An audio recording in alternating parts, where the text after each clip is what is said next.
Hello, Oraline, kumusta na kayo dyan? Ano ba ang mga bagong operasyon na nangyayari ngayon sa Gaza Strip? Marie, nilunsad ng Israel ang bagong operasyon sa Gaza nitong Biyernes at nitong Lunes ipinahayag ni Prime Minister Benjamin Netanyahu ang layunin nilang kontrolin ang buong Gaza Strip. Nagdulot ito ng matinding pangamba sa pandaigdigang komunidad, lalo na't nagbabala ang mga eksperto sa posibilidad ng matinding taggutom sa lugar. Ayon sa pahayag ng pamahalaan ng Britanya, hindi katanggap-tanggap ang pagtanggi ng gobyerno ng Israel sa mahalagang humanitarian aid sa mga sibilyan at maaari itong labagin ang international humanitarian law.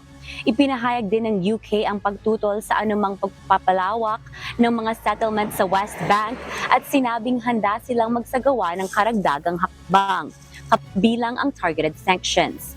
Samantala, inakusahan ni Netanyahu ang mga leader ng London, Ottawa at Paris na nagbibigay umano ng gantimpala sa mga responsable sa genocidal attack noong October 7.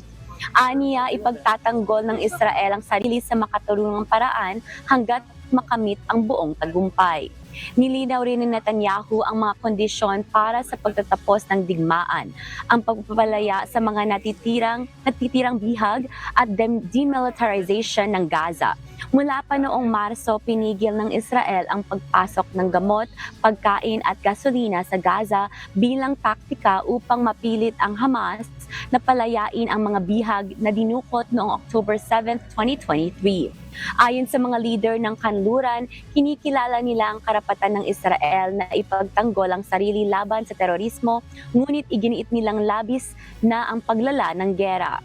Sinusuportahan din ang mga hakbang ng Estados Unidos, Qatar at Egypt para sa isang agarang ceasefire sa Gaza.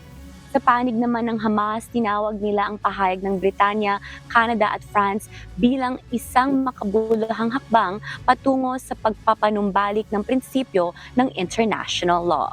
Balik sa'yo, Marie. Oo, Oraline, ilan na ba ang casualties o nasawi sa bunsod ng retaliation ng Israel sa Gaza? Oo, Maria, marami-rami din ang almost all of the residents in Gaza have been displaced.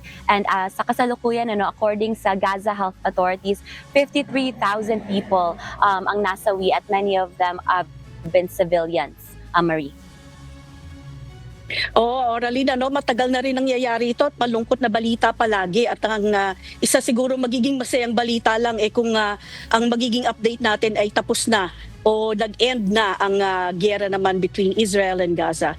Ingat kayo dyan, Oraline, at salamat, Oraline Quijano, mula naman sa Canada.